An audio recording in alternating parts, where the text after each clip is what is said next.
எந்தெந்த கோலங்களுக்கு வந்து சக்தி அதிகம், எந்த கோலத்திற்கு வந்து சூக்ஷ்ம வடிவம் ரொம்ப அதிகமா இருக்குன்னா 8 இதழ் கொண்ட தாமரை.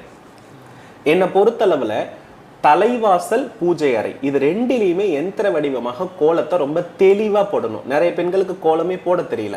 கோலம் வந்து நிறைய பேருக்கு உண்மைதான். சரிங்களா? கோலத்தை வந்து அலங்கோலமாக என்ன பண்றாங்கன்னா ஒரு அதாவது கோலம் என்பது என்னன்னா ஒரு பெண்ணினுடைய மனதினுடைய தெளிவு தான் கோலம். எந்த பெண் வந்து அழகாக கோலம் போடுகிறாங்களோ அந்த பெண் போல ஒரு வழிகாட்டக்கூடிய செயல் வந்து அந்த குடும்பத்துல யாருமே இல்லைன்னு அர்த்தம். இப்ப எல்லாம் பெண்கள் போடுறதுக்கு பதிலா அதுக்கே ஒரு வேலைக்காரங்க வச்சுக்கிறாங்க. அதனால வந்து கட்டாயமா என்ன பண்றது இல்லைன்னா அந்த பெண்ணுக்கு இருக்கக்கூடிய தெளிவும் பொறுமையும் யாருக்கும் இருப்பதில்லை. ஆனா என்ன பொறுத்தளவுல உங்களுடைய வேலை பிஸில நீங்க எல்லாத்துக்குமே சர்வன் போட்டுக்கோங்க.